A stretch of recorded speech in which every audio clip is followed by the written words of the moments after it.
నమస్తే. బీఆర్కే భక్తి ఛానల్కి స్వాగతం. నేను పద్మ. ఈ రోజు మనతో పాటు స్టూడియోలో ఉన్నారు ప్రముఖ ఆధ్యాత్మికవేత్త డాక్టర్ అనంతలక్ష్మి గారు. అమ్మని అడిగి మనకున్న సందేహాలన్నిటి కూడా నివృత్తి చేసుకునే ప్రయత్నం అయితే చేద్దాం. నమస్తే అమ్మ. నమస్తే తల్లి. అమ్మ, ఇంట్లో శ్రీచక్రం ఉండొచ్చా?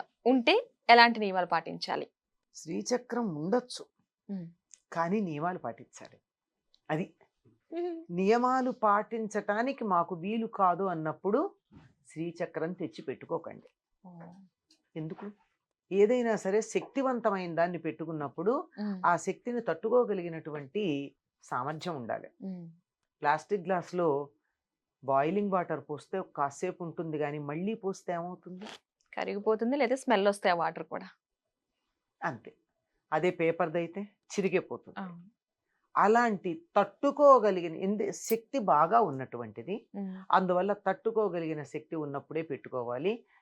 ఇన్సులేషన్ ఉన్నప్పుడు మాత్రమే వైర్ని ఇంట్లో జాగ్రత్తగా పెట్టుకోవాలి. ఇన్సులేషన్ లేకపోతే లైవ్ వైరు ప్రమాదకరం. అంత శక్తి కలిగినటువంటిది శ్రీచక్రం. అది ఉంటే చాలా శక్తి వితరణ జరుగుతుంది, అంటే శక్తి అన్ని వైపులకి వ్యాపిస్తూ ఉంటుంది. అటువంటి శక్తిని తట్టుకోగలిగినటువంటి వాతావరణాన్ని మనం కల్పించాలి. దానికి కావలసినటువంటి నియమాలు ఏమిటి అంటే, అది ఎప్పుడూ కూడా రాగి రేకు మీదే ఉంటుంది. రాగి రేకు త్వరగా మైల పడుతుంది, మకిలి వచ్చేస్తుంది కదా, రాగి తొందరగా దాని మీద రస్ట్ పట్టిపోతుంది, కిలుము పడుతుంది. ఆ కిలుము పట్టకుండా ఉండేట్టు చూడాలి.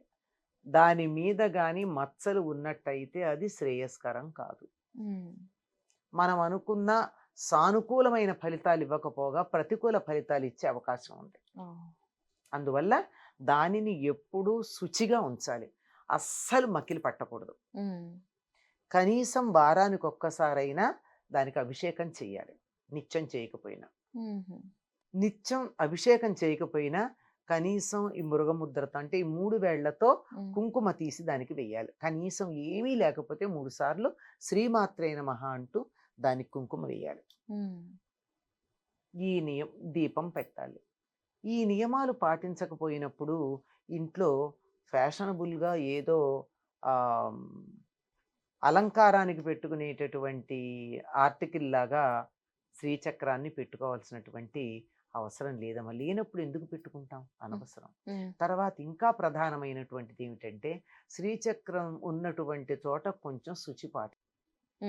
బయటికి అక్కడికి తిరిగి వచ్చినటువంటి బట్టలతో దేవుడి దగ్గరికి వెళ్ళడం కానీ, కొంచెం మైల మొదలైనటువంటివి తగలకుండాను జాగ్రత్త ఉండాలమ్మా. అంటూ మొదలైనవి పాటించాల్సినటువంటి అవసరం ఉంది.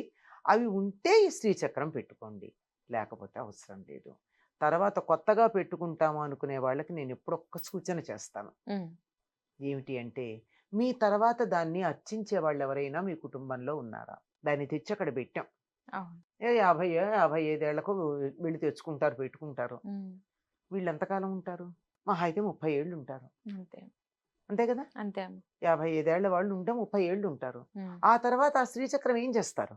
ఇంట్లో కూతురో, కోడలో, కొడుకో, అల్లుడో, మనమడో ఎవరో ఒకళ్ళు దాన్ని మేము పూజిస్తాము అనేటటువంటి కొనసాగింపు ఉన్న చోట పెట్టుకోవాలి. కానీ లేకపోతే ఇంతకుముందు మన ఇంట్లో లేకపోతే కొత్తగా తెచ్చి పెట్టుకోకండి. ఉంటే మాత్రం దాన్ని కొనసాగించండి. తర్వాత ఇంకొకళ్ళకి దాన్ని ఎలా అర్చించాలో చెప్పివ్వండి. దాన్ని అలా పారేయకూడదు. ఎంత ప్రాణశక్తి అమ్మా అది! చాలా శక్తి కలిగినటువంటిది. అంతటి శక్తి కలిగినటువంటి దాన్ని పెట్టుకున్నప్పుడు ఆ శక్తిని వినియోగించుకోవాలి, సద్వినియోగం చేసుకోవాలి. అది 10 మందికి ఉపయోగపడేటట్టు చేయాలి, దాన్ని పాడు చేయకూడదు. నిజంగా వెనక నెక్స్ట్ ఎవరు దాన్ని ఎలా చూసుకోగలరో చూసుకుని మరీ తెచ్చుకోవాలి. నిజంగా చాలా ఆలోచించాలి దాని గురించి. అయితే అదే కదా, ఇంట్లో చాలా మంది ఇళ్లల్లో పిల్లలందరూ అమెరికా వెళ్ళిపోతారమ్మా. ఈ ముసలాళ్ళు ఉంటారు, అడుగుతూ ఉంటారు, మా ఇంట్లో శ్రీచక్రం ఉందండి, మా అత్తగారు పూజ చేసిన విగ్రహాలు ఉన్నాయండి, మాకు దానికి మా తర్వాత దాన్ని ఎవరికి పూజ చేస్తారని అడుగుతూ ఉంటారు. ఏం చెప్తాం? ఇన్ కేస్ అలా ఉంటే ఏంటమ్మా సొల్యూషన్?